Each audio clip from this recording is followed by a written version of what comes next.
They were nicknamed Ken and Barbie by their neighbors, but their home movies recorded teenage girls screaming the perfect couple. Attractive, wealthy, living in a pristine Canadian suburb. They looked like they'd stepped out of a magazine, so flawless. Neighbors called them Ken and Barbie, but behind closed doors, they weren't playing house. They were filming their own horror movie. And the stars weren't dolls. They were teenage girls, tortured, raped, and murdered. This is the story of Paul Bernardo and Karla Homolka, a tale where fairy tale charm hid pure evil. To the outside world, Paul Bernardo wasn't just charming, he was perfect, the kind of boyfriend parents dreamed of for their daughter. But beneath that polished smile lived a different person entirely, one already rotting from the inside out. Paul's hunger for control began young, growing up in Scarborough, Ontario. He wasn't just rebellious, he was predatory.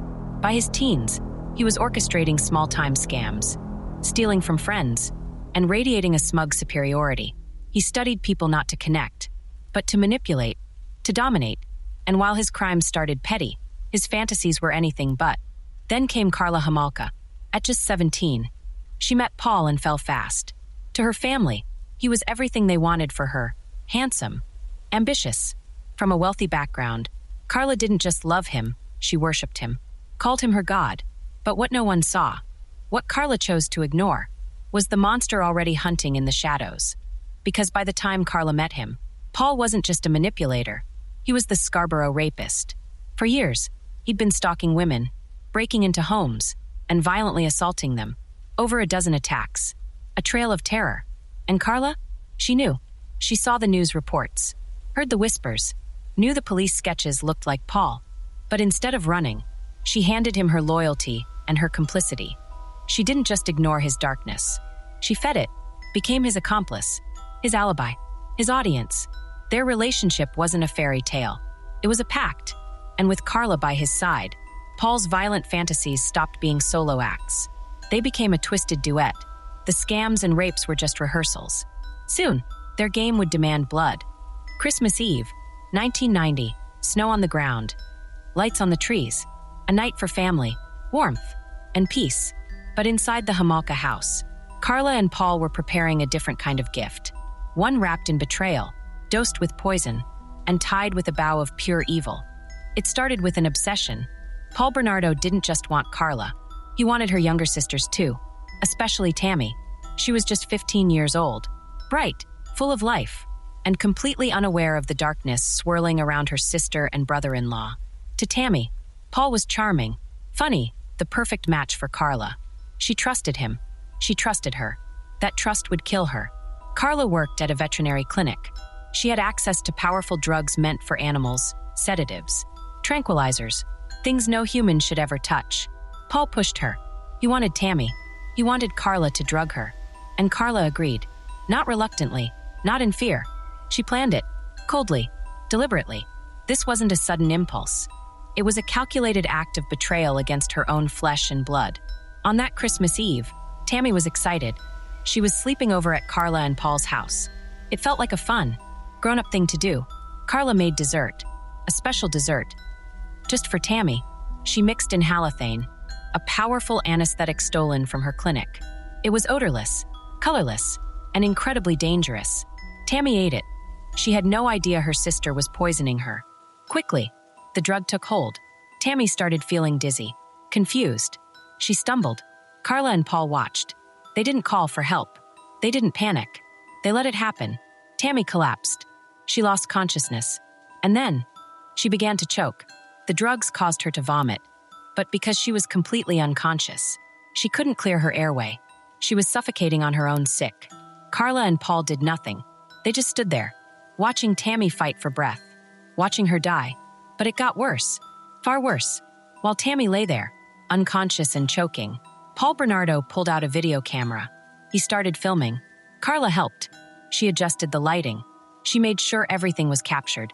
Then, as Tammy struggled helplessly, Paul violated her unconscious body. He raped her. Karla didn't stop him. She didn't look away. She watched. She participated by filming. They documented their own sister's assault, her dying moments. For them, it was a twisted trophy. Finally, when it was clear Tammy was in serious trouble, then they pretended to panic. Karla called her parents, screaming that Tammy had choked. They called 911. Paramedics rushed in. They tried to save Tammy. They performed CPR. They fought to bring her back. But it was too late. The drugs, the choking, the trauma, it was overwhelming. Tammy Homolka was pronounced dead on December 24th, 1990, Christmas Eve. The scene Karla and Paul presented was one of tragic accident. A girl choking during a sleepover. A horrible, random piece of bad luck. Karla played the devastated sister perfectly. She cried. She wailed. Paul acted the concerned brother-in-law. They lied to the paramedics. They lied to the police. They lied to their grieving parents. Karla and Paul Homolka stood by Tammy's parents at the hospital, offering false comfort, while inside they knew the monstrous truth. The official cause of death was listed as aspiration, choking on vomit. The police investigation was brief. Why wouldn't it be? A seemingly healthy teenage girl chokes at her sister's house. A terrible accident. No signs of a break-in. No signs of a struggle. Just a family tragedy. The toxicology report did find traces of halothane in Tammy's system. But Karla explained it away easily. She worked with the stuff at the vet clinic. She said, maybe Tammy accidentally ingested some? Maybe it was residue? The explanation was flimsy. But the police bought it. No charges were filed. No further questions asked. Karla and Paul attended Tammy's funeral. They stood beside her coffin, surrounded by heartbroken family and friends. They listened to the eulogies for the vibrant young girl they had destroyed. They shed crocodile tears. Inside, they felt nothing but relief. They had gotten away with murder. And worse, they had enjoyed it. The thrill, the power, the sick secret they shared. This wasn't just a murder. It was a turning point, a point of no return. Before Tammy, Paul was the Scarborough rapist, and Karla was his accomplice. After Tammy, they were killers. They had crossed a line that could never be uncrossed. The taste of blood, the adrenaline of getting away with it. The shared depravity filmed on their own camera.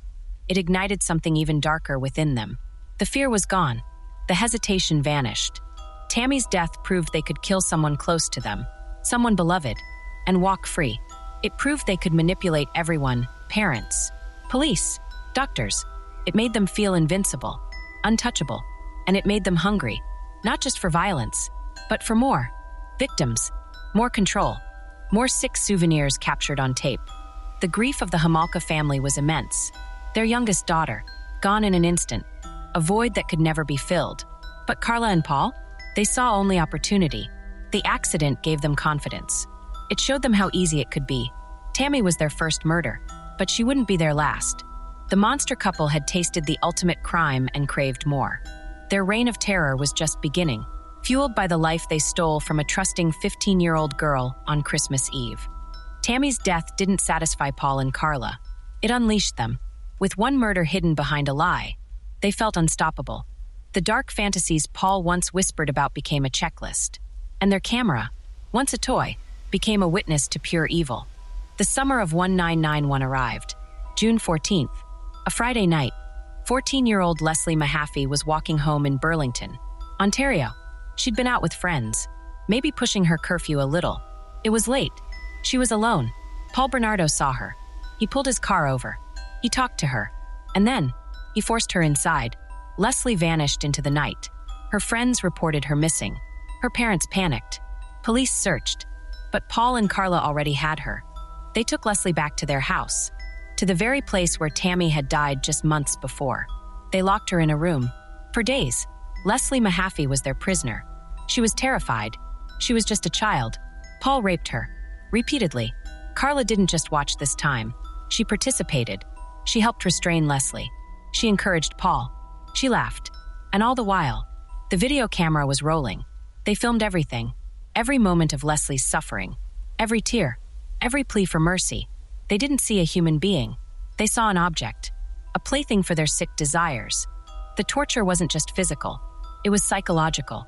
They tormented her. They humiliated her. They made her believe there was no escape. No hope. For 3 agonizing days, Leslie endured hell inside their suburban home.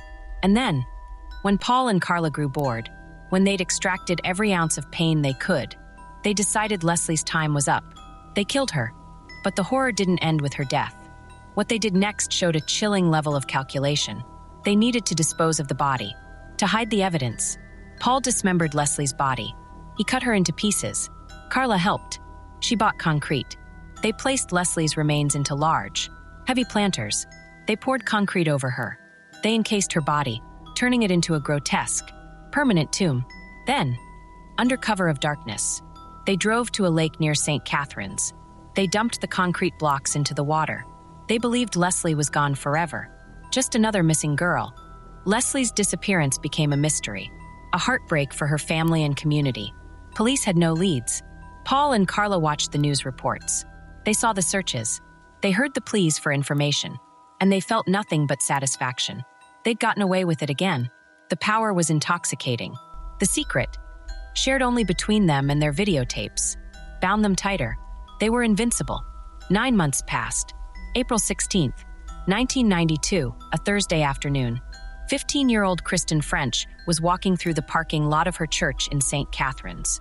She'd just finished choir practice. She was a good student, well-liked, cautious. Paul Bernardo pulled up beside her. He got out. He forced Kristen into his car at knife point. People saw it happen. Witnesses reported a blonde girl struggling with a man. But it was too fast. Kristen French was gone. Once again, Paul and Karla took a teenage girl prisoner. Back to their house. Back to the same room where Leslie had suffered. The pattern repeated. Captivity, terror, rape, torture, filmed relentlessly. Kristen fought back. She was strong. She tried to reason with them. She begged for her life. She told them her parents would pay anything. She tried to appeal to any shred of humanity they might have left. The videotapes recorded it all. Kristen's desperate pleas echo in the silence of that room. Please, please let me go. I won't tell anyone. My mom and dad love me, please. But Paul and Karla weren't moved. They were entertained. They mocked her. They tormented her. Karla, once again, wasn't just a spectator. She actively joined in the abuse. She cut Kristen's hair. She forced her to pose. She laughed while Kristen cried. For 3 days, Kristen endured unimaginable cruelty, all captured on tape. Then, just like Leslie, Kristen's time ran out. Paul and Karla decided she had to die. They took her somewhere remote. They murdered her. They dumped her body like trash on the side of a rural road in Burlington. Kristen French was found days later, discarded and broken. Her death sent shockwaves through the community. 2 missing girls found dead within a year. Panic set in. Parents kept their children inside. Police scrambled for answers. Paul and Karla watched the chaos they created. They saw Kristen's face on every news broadcast. They heard the grief of her parents. They saw the fear gripping the towns. And they felt powerful, untouchable. The videotapes documenting Leslie and Kristen's ordeals became their most prized possessions. 6 souvenirs of their crimes, evidence of their absolute control over innocent lives. 3 murders: Tammy, Leslie, Kristen, countless rapes, both before and during their killing spree. A trail of shattered lives. And through it all, Paul and Karla lived a double life. To their neighbors, they were the attractive, normal young couple. They went to work. They had barbecues. Karla even volunteered at her church.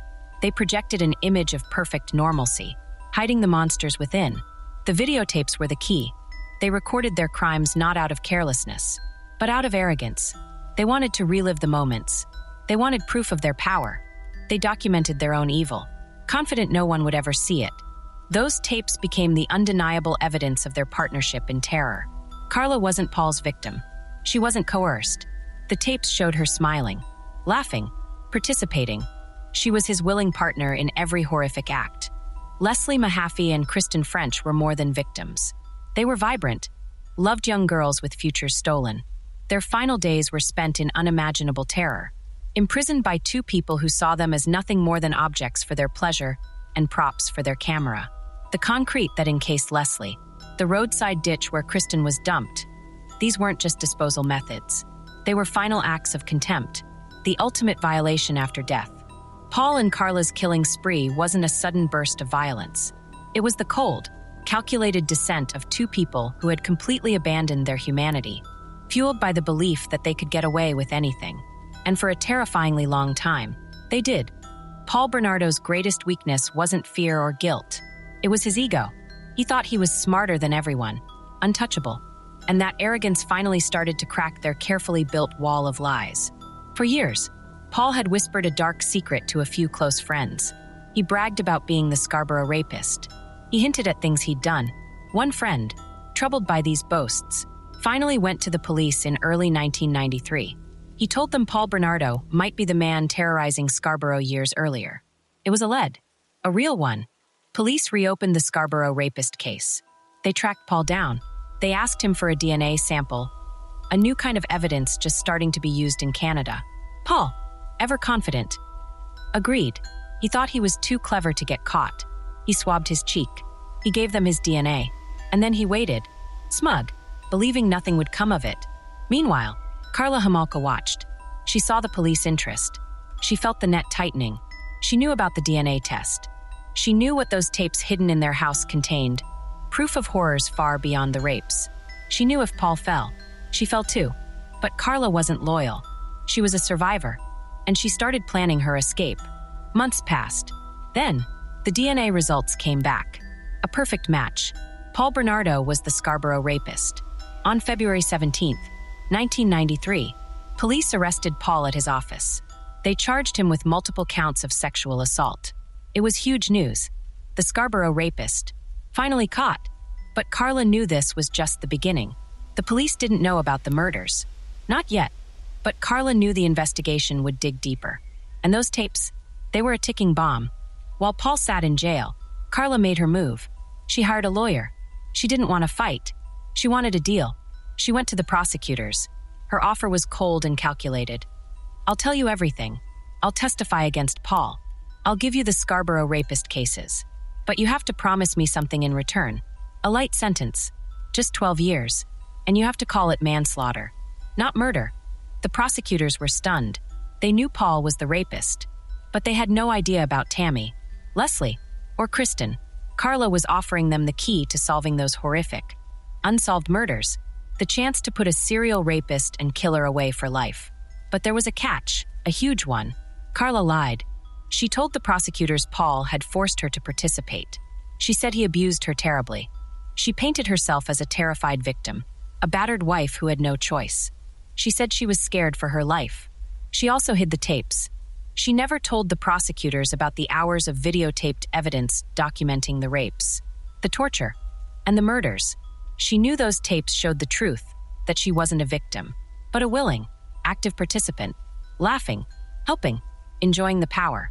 Without those tapes, the prosecutors only had Karla's word, and her word painted a picture of a woman trapped by a monster, desperate to convict Paul Bernardo for the murders, and believing Karla's story of abuse. The prosecutors agreed to her deal. They called her a battered woman. They accepted her plea to manslaughter for the deaths of Leslie Mahaffey and Kristen French. For Tammy's death, they didn't charge her at all. In exchange for her testimony against Paul, Karla Homolka received a guaranteed sentence of only 12 years in prison. 12 years for her role in the torture and murder of 2 teenage girls, and the cover-up of her sister's murder. Canada was about to make a terrible bargain. Paul Bernardo's trial for the murders of Leslie and Kristen began in 1995. It was a media circus. Karla Homolka took the stand, dressed carefully, speaking softly. She played the part of the broken victim perfectly. She repeated her story. Paul was the mastermind, the abuser, the killer. She was just his puppet, too scared to disobey. She cried. She seemed fragile. She told horrifying details about the crimes, blaming everything on Paul. Her testimony was devastating for him. But during the trial, something shocking happened. Paul Bernardo's defense lawyers discovered something Karla and the prosecution had hidden: the tapes. They found the videotapes Karla swore didn't exist. The prosecution had never seen them. The judge ordered them viewed. What they saw changed everything. The tapes didn't show a terrified victim. They showed Karla Homolka as a co-director, smiling, laughing, actively restraining Leslie Mahaffey, cutting Kristen French's hair, adjusting the camera lights, participating willingly in the degradation. Her demeanor on the tapes was chilling, confident, cruel, completely engaged. It was proof she had lied, proof she was a full partner in the evil. It was too late. Karla's deal was already signed, sealed. The prosecutors couldn't take it back. The judge couldn't throw it out. Karla had already testified. The deal was done, based on lies and hidden evidence. The truth was on tape, but it couldn't undo the agreement. Paul Bernardo was found guilty of 2 counts of first-degree murder and sentenced to life in prison with no chance of parole for 25 years. He was declared a dangerous offender, meaning he would likely never be released. Karla Homolka? She served her 12-year sentence. Every day, the families of Tammy, Leslie, and Kristen lived with the knowledge that the woman who helped destroy their daughters' lives would walk free. In July 2005, after serving her full term, Karla Homolka was released from prison. She walked out into a country outraged. How could this happen? How could a woman who participated in such monstrous acts serve only 12 years? How could the justice system fail so completely? The answer was a perfect storm of prosecutorial desperation, Karla's manipulative lies, and the catastrophic failure to uncover the tapes before the deal was made. Karla had played the system brilliantly. She hid the evidence that proved her guilt, sold a story of victimhood, and bought her freedom with testimony against Paul. The battered wife defense, accepted without the crucial video proof, secured her a sentence that felt like a slap in the face to the victims and the entire nation. Karla Homolka vanished after her release. She changed her name. She got married. She had children. She lives somewhere in Canada, protected by privacy laws. A constant, painful reminder of a justice deal gone horribly wrong. Paul Bernardo remains behind bars, a symbol of pure evil. But Karla's freedom is the unanswered scream. The deal she struck, built on lies, hidden tapes, and a desperate prosecution, remains one of Canada's most controversial and heartbreaking legal failures. It left a nation asking, not just how, but how could we let this happen? When the handcuffs snapped shut on Paul Bernardo and Karla Homolka, the headlines didn't scream monsters caught. They whispered something far more dangerous: Ken and Barbie killers. It was a nickname that stuck, and with it, the real story began to twist into something ugly. The press couldn't look away from their looks. Paul was tall, blonde, handsome. Karla was petite, with flowing blonde hair and a seemingly sweet smile. They came from comfortable, suburban backgrounds. They didn't look like people capable of unspeakable evil, and that fascinated the media. Reporters fixated on their appearance. Headlines splashed words like attractive, wealthy, charming couple. Photographs chosen for newspapers and TV often showed them smiling, looking normal, even glamorous. It was as if their looks were part of the story, a shocking contrast. Yes, but one that risked making them interesting. This focus had a terrible consequence. It pushed the victims into the shadows. Tammy Homolka, Leslie Mahaffey, Kristen French, their names, their faces, their stolen lives often felt like footnotes compared to the spectacle of the beautiful killers. The real horror, the rapes, the torture, the murders, the concrete blocks, the roadside ditch, became secondary to the bizarre puzzle of how these seemingly perfect people could do such things. The media framed it like a dark fairy tale gone wrong. Prince Charming and his princess turned into demons. It sold papers, it drew viewers, but it cheapened the suffering. The Ken and Barbie tag wasn't just catchy. It was dangerously misleading. It borrowed from the most recognizable symbols of harmless, plastic perfection. Ken and Barbie are toys. They represent fantasy, innocence, play. Applying those names to Paul and Karla created a bizarre, almost playful association. It softened their image. It made the unthinkable seem slightly less real. It turned a story of profound suffering and depravity into a morbid soap opera, a real-life horror movie starring unlikely villains. The victims weren't dolls. What happened to them wasn't play. The nickname blurred that crucial, horrifying line. Worse, this media framing became Karla Homolka's greatest weapon. As the story unfolded, and especially after her arrest and deal, she actively cultivated the image the media seemed to crave, the beautiful victim. She leaned into the Barbie persona. Her lawyers emphasized her appearance, her youth, her vulnerability. They fed the narrative she had sold to prosecutors, that she was Paul Bernardo's terrified slave, a battered wife too broken to resist. The media lapped it up. Headlines painted her as the beautiful bride trapped by a monster. Magazines ran photos of her looking wide-eyed and fragile. Talk shows debated her victimhood. The Ken and Barbie myth made it easier for people to believe Karla was just another one of Paul's victims, not his partner. This sympathy was a lie, a carefully constructed lie Karla used to save herself. And it worked. For a while, public opinion swayed. Many saw the pretty blonde and thought, she couldn't have done those things. She must have been forced.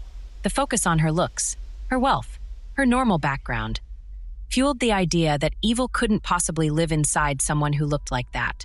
It played on a deep, dangerous societal bias, that monsters look monstrous. That ugliness on the outside reflects ugliness inside. Paul and Karla proved that terrifyingly wrong. The truth, the awful, undeniable truth, was finally revealed in the worst possible way: the videotapes. When those tapes were discovered and played during Paul's trial, they shattered the Barbie myth Karla and the media had built. The tapes didn't show a cowering victim. They showed Karla Homolka as an active, enthusiastic participant. They showed her smiling while Leslie Mahaffey was restrained. They showed her laughing as Kristen French begged for her life. They showed her cutting Kristen's hair, posing her, adjusting lights for the camera. They showed her handing Paul tools. They showed her calm, focused, utterly engaged in the horror. This wasn't the face of a battered wife. This was the face of a co-conspirator, a co-director of terror. The Ken and Barbie nickname suddenly felt like a sick joke, a grotesque misunderstanding. Those tapes exposed the chilling reality. Their good looks weren't a shocking contrast to their evil. They were its perfect camouflage. Their wealth and background weren't anomalies. They were tools that helped them blend in, gain trust, and evade suspicion for far too long. Calling them Ken and Barbie hadn't just been insensitive. It had actively helped them hide. It distracted from the brutality. It made their evil seem exotic, almost fascinating, instead of recognizing it for what it was: banal, cruel, and horrifyingly human. The media fallout didn't end with the trial. The damage of that nickname lingered. For years, true crime discussions about them often led with Ken and Barbie. Documentaries sometimes used glamorous photos of them prominently. It created a strange, unsettling fascination that sometimes overshadowed the gravity of their crimes. It risked turning them into dark celebrities, their story consumed as a twisted form of entertainment. While the victims remained in the background, this case became a harsh lesson about the power and danger of media narratives. By focusing on the killer's appearances and the shock of their normalcy, the press inadvertently minimized the victims, turned Tammy, Leslie, and Kristen into supporting characters in the killer's story, enabled Karla's deception, gave her the perfect cover story, the beautiful victim, making her lies more believable, glamorized evil, made the killers seem more complex and interesting than they were, potentially inspiring morbid fascination rather than revulsion. Distracted from the real horror, shifted focus from the calculated, documented torture and murder of children to a superficial puzzle about appearances. The Ken and Barbie killers label serves as a grim reminder. When we focus on the monster's mask, their charm, their looks, their seeming normalcy, we risk forgetting the monster underneath. We risk forgetting the screams silenced by concrete. We risk forgetting the pleas ignored on videotape. We risk forgetting that evil doesn't announce itself with ugliness, but often hides behind the most convincing smile. The real story wasn't about a plastic couple gone bad. It was about 3 stolen lives, unimaginable suffering, and a justice system tragically fooled by a woman the media helped paint as a victim. The fallout wasn't just ink on paper. It was a failure to see the darkness behind the dazzling facade. Paul Bernardo sits in a prison cell. Karla Homolka walks free under a new name. This is the brutal, unequal legacy of their crimes, a haunting reality that refuses to fade. Paul Bernardo remains locked away. Canada declared him a dangerous offender, a legal label meaning he poses such a severe, ongoing threat that he will likely never be released. He rots in a maximum security prison, isolated for his own safety from other inmates who despise him. His parole hearings are formalities, met with public outcry and swift rejection. He is, effectively, buried alive in concrete and steel, a fitting end for a man who encased one of his victims in concrete. Justice, however delayed, finally caught up to him. But Karla Homolka? She walked out of prison in July 2005. She had served every single day of her 12-year sentence, a sentence that felt like a sick joke to the families of Tammy, Leslie, and Kristen. 12 years. That's less time than Kristen French was alive. Upon release, Karla vanished. She changed her name legally. She got married.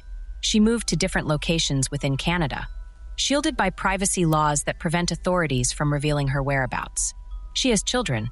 She lives a life. She shops for groceries, attends school events, exists in a community unaware of the monster living among them. The woman who helped drug, rape, and kill her own sister, who participated in the torture and murder of two other girls, who lied and manipulated her way to freedom, walks the same streets as ordinary Canadians. Her freedom is a constant, open-wound. The true life sentences belong not to the killers, but to the families they destroyed. The Mahafis, the Frenches, the Homolkas, they serve a sentence without end. Every birthday, every Christmas, every milestone their daughters never reached is a fresh wave of grief. They live with the unbearable knowledge of what their children endured in their final hours. Knowledge forced upon them by the details of the trial and the existence of those horrific tapes. They carry the weight of knowing one killer walks free, protected by the very system that failed their daughters. Their pain is not a memory. It is a permanent state of being. They are the living ghosts of this tragedy. Tammy Homolka, Leslie Mahaffey, and Kristen French were more than victims. They were vibrant girls with dreams, personalities, and futures brutally stolen. Tammy, the trusting sister. Leslie, who vanished walking home. Kristen, abducted in broad daylight. They are frozen in time, forever 15, 14, and 15 years old. They never got to graduate, fall in love, build careers, or have families of their own. Their potential, their laughter, their contributions to the world were extinguished by pure, calculated evil. Remembering them, their names, their faces, their stolen lives, is the only justice they will ever truly receive. They are the heart of this story, the reason it still matters. The case didn't just shatter families. It shattered Canada's faith in its justice system. Karla Homolka's plea deal became a national scandal. The revelation that prosecutors made a bargain with a murderer based on her lies, and without knowing about the tapes that proved her guilt, sparked outrage. How could the system allow someone who participated in such heinous acts to buy her freedom so cheaply? The answer was a devastating flaw in the law. Karla's deal exposed a gaping hole. Prosecutors could offer plea bargains for testimony without requiring the defendant to disclose all evidence first. Karla hid the tapes, lied about her role, and prosecutors, desperate to convict Paul Bernardo for murder, took her at her word. They didn't know the truth was sitting in a box, waiting to expose her as a willing participant, not a victim. The deal was done before the devastating truth emerged. This catastrophic failure forced Canada to change. The legal system learned a brutal lesson from Karla Homolka. New rules, often called Homolka provisions or referenced in discussions of plea deals, were implemented. Now, before a plea bargain involving serious crimes can be finalized, especially one offering significant leniency, the defendant must provide full disclosure. They must hand over all evidence they possess related to the crime. No more hidden tapes. No more secret stashes of proof. No more deals built on a foundation of lies and withheld truth. The prosecution must see the full picture before agreeing to reduce a sentence. This change is Karla Homolka's unwanted, but necessary, legacy to Canadian law. It was written in the blood of Tammy, Leslie, and Kristen. But the deepest legacy, the one that echoes beyond courtrooms and prisons, is the chilling warning this case imprinted on the public consciousness. Paul Bernardo and Karla Homolka shattered the comforting myth that monsters look monstrous. They didn't live in a dark castle. They lived in a nice house in the suburbs. They didn't snarl or look deranged. They smiled for the camera. They were charming. Paul was handsome. Karla was pretty. They came from ordinary, even privileged, backgrounds. They attended family barbecues. Karla volunteered. They looked like the perfect couple next door. This terrifying normalcy is the core lesson. Evil doesn't always announce itself with ugliness. It doesn't always lurk in dark alleys. Sometimes, it hides behind the most convincing masks: beauty, charm, wealth, and apparent stability. It looks like the friendly neighbor, the attentive boyfriend, the sweet sister. It blends in. It gains trust. It uses normalcy as its greatest weapon. The Ken and Barbie facade wasn't just a coincidence. It was their camouflage. This legacy forces us to confront an uncomfortable truth. True evil is often banal.